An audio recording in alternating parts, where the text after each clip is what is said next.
عرفان صاحب وہ کہہ رہے ہیں کہ سپریم کورٹ بھی تو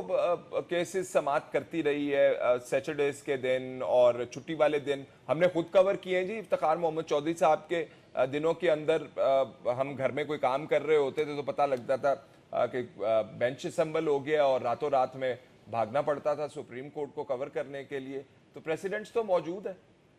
نہیں یہ کوئی پریسیڈنٹ نہیں ہے لیکن میں مان لیتا ہوں اس کو میں پریسیڈنٹ ہی مانتا ہوں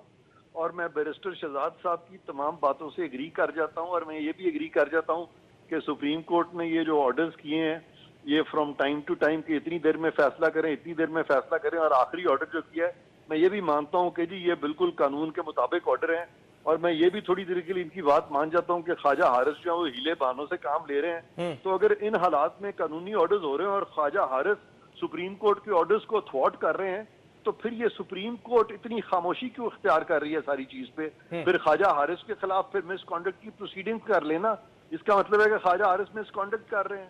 ہیں اس کے علاوہ تو اور کوئی چیز نہیں اور اگر مس کانڈکٹ نہیں کر رہے اور خواجہ صاحب واقعی انڈر پریشر محسوس کر رہے ہیں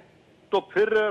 سپریم کورٹ obviously ان کے خلاف کوئی ایکشن نہیں کرے گی نہیں تو سپریم کورٹ کس اختیار کے تحت کس قانون کے تحت خواجہ حارث صاحب کے خلاف کسی بھی قسم کا ایکشن لے سکتی ہے بیکاز یہ تو کلائنٹ اور خواجہ حارث صاحب کے درمیان نواز شریف صاحب کے درمیان اور خواجہ صاحب کے درمیان نہیں انہوں نے جو ریزن دیا ہے نا انہوں نے کہا کہ یہ سپریم کورٹ کے جو آرڈرز ہیں اس کے تحت میں نہیں فنکشن کر سکتا وہ ڈائریکٹلی انہوں نے آرڈرز کو ہٹ کیا ہے اعتراض تو سپریم کورٹ اٹھاتے ہیں نا بیچارے احتساب عدالت کے جج ایک سیکنڈ انہوں نے ڈائریکٹلی اس آرڈر کو ہٹ کیا سپریم کورٹ کے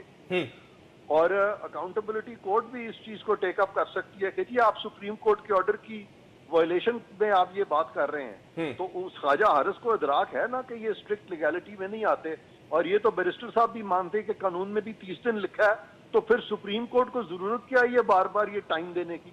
تو اس لیے میں سمجھتا ہوں کہ ان حالات میں معاملہ ڈیلے ہوگا